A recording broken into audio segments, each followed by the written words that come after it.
We have traveled all over Kenya to find hard-working farmers. We want to celebrate them while giving them the help they need to improve their farms, Get better yields. and increase profits. We will see how farmers from across the region can benefit from our expert advice. And learn from each other in so many ways. Join us on these journeys and share in the farmers' experiences as they shape up their shambas.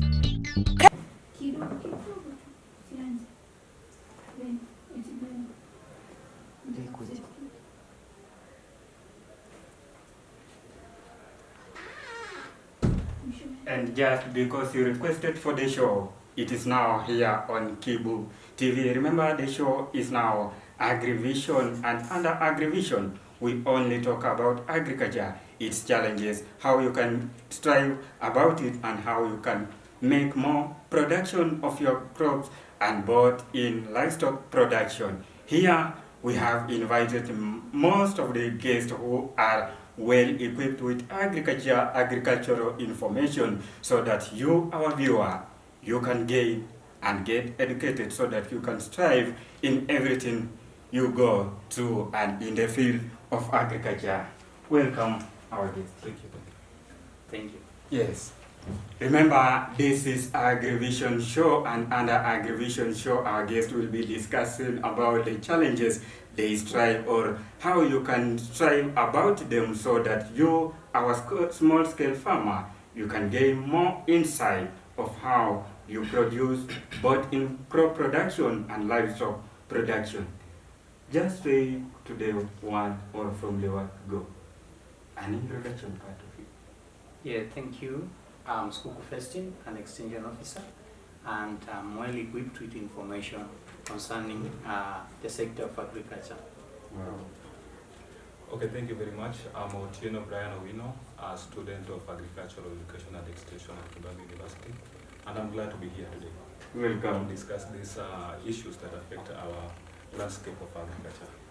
Remember, this is AgriVision show that normally comes to you, our viewer, on Saturday, and from the beginning of 3 p.m. up to 4 p.m. just for you to gain more insight of how you can go about production skills. And today we will be discussing about challenges that farmers or small-scale farmers go through in today's field of agriculture, that is in the Kenyan ground. Remember, our guests are from different parts of the country. Remember, our first guest just said that he is Skuku Festin. That reminded me that he comes from the western region. And here, Atieno reminds me that he comes from the Nyanza region, where agriculture is also the key root of our backbone, or the backbone of the country.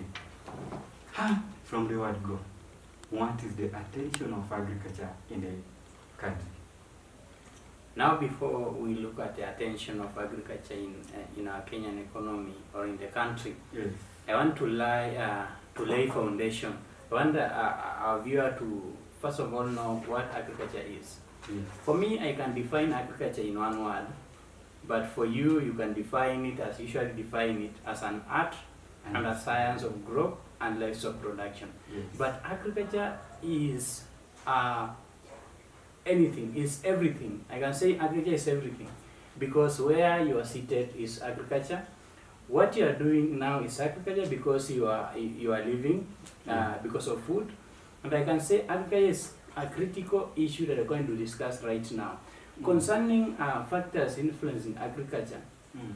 And also the base of agriculture. Agriculture started many years ago, and agriculture has been of great importance.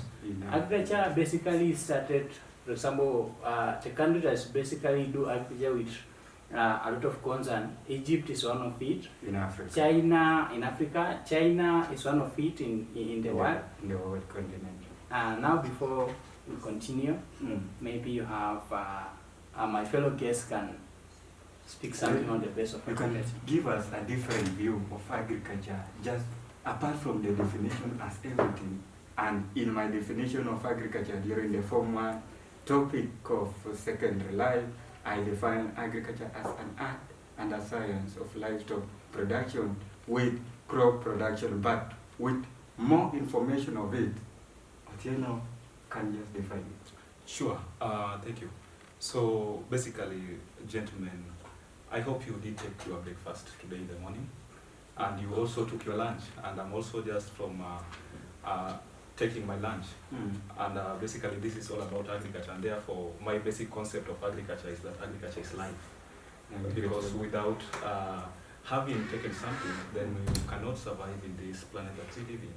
So briefly, agriculture is life.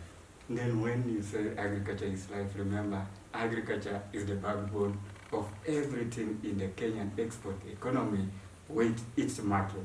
Agriculture is the backbone with at least 81% where this information comes from the Kenya Agriculture Research Institute of Kenya, where they say that agriculture, while Kenya can only export more than 25%, agriculture give at least 80% of its export.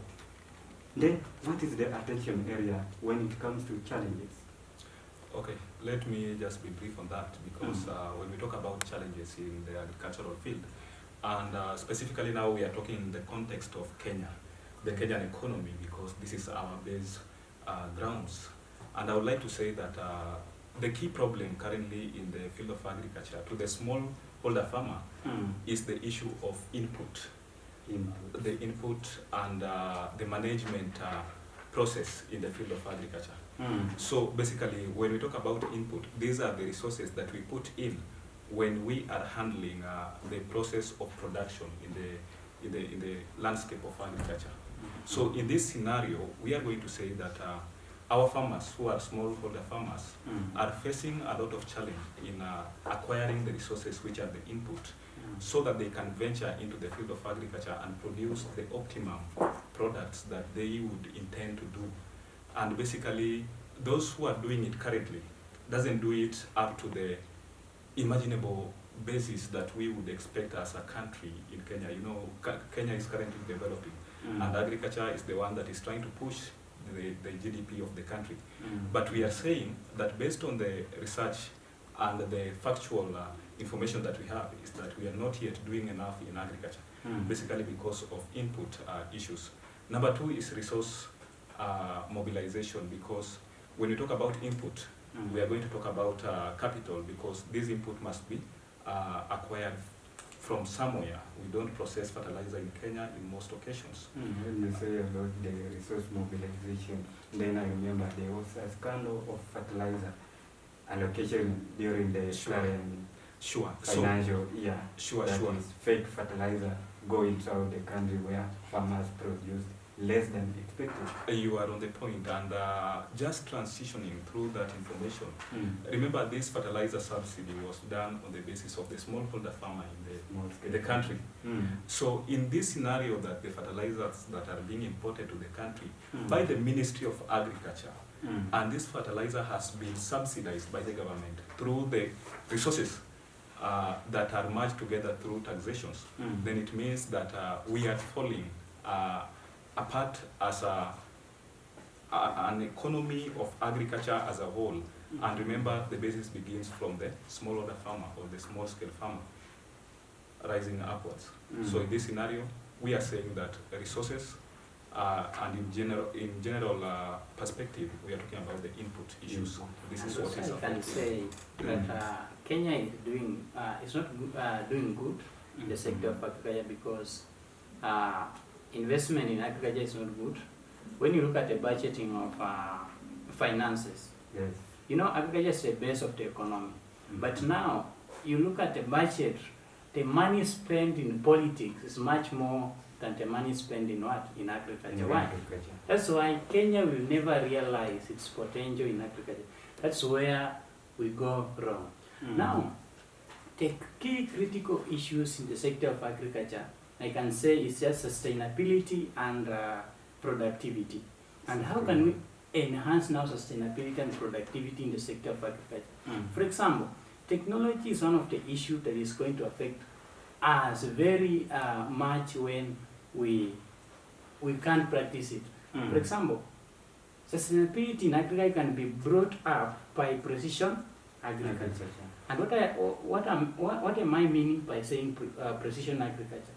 Precision agriculture entails involving technology in the sector of agriculture. For example, you want to manage your crop in the field. When you don't use technology, you'll have to work day in, day out to supervise your how your crop, maybe your field or how your crop is going on.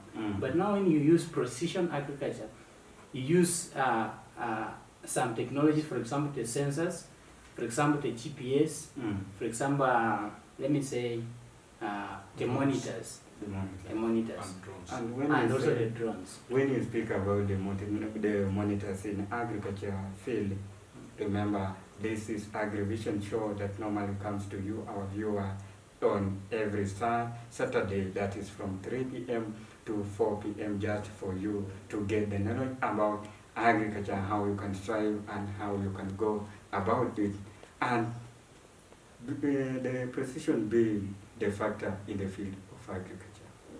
As for me, I can think, or I thought of wrong information being adjusted to farmers or small-scale farmers. That is why there is no production, and most of the production skills, they are using the old technology, not the new one. What are some of the attention areas when you come to the use of technology or precision? In other terms, as you said, how can farmers put more effort so that they can invent more or invest more in technology so that we can have more production? Then I think then the first thing for you to maybe improve production in agriculture, or how you can make it easy to invest in agriculture, is just enhancing a very conducive environment in that sector. And how can you enhance a conducive environment? Budgeting should be reliable, financing should be reliable. You will make farmers, our small-scale farmers, access to what? Credit facilities. And I talked about precision agriculture. You know, most of the small-scale farmers have no access to those technologies. For example, when you move to our societies, our communities, most of the people producing crops are small-scale farmers, but now they don't know how to use even a mobile phone. So those people cannot access the up-to-date information. I can say so. Now, about precision again, just to add on the think tank, my fellow here is a think tank. So, in this scenario that we are talking about precision agriculture, and we are also fighting a very major element in the field of agriculture that is called perception, because I want to bring to your attention that the current age limit, or the average age of a farmer currently in Kenya is about 55 years and above. And you can remember the period to which these individuals were growing in this environment that we have in the country. It means that these people, their perception, they are not ready to adopt the new technology that is coming up in the field. And the number two that has also befallen this issue of precision agriculture is that we lack the aspect or the component of farmer education. The extension officers are not properly engaged or in close link with the farmers in the field. When a new technology comes in, it doesn't mean that even the average farmer who is at least 55 years must be well conversant with the information that is coming in, because we have a dynamic change in the growth aspect of information and technology. So the problem is that we do not have sufficient manpower in terms of extension officers who can come and educate our farmers who are old enough to say that we are not ready to adopt this technology because we do not know the implication of such technology.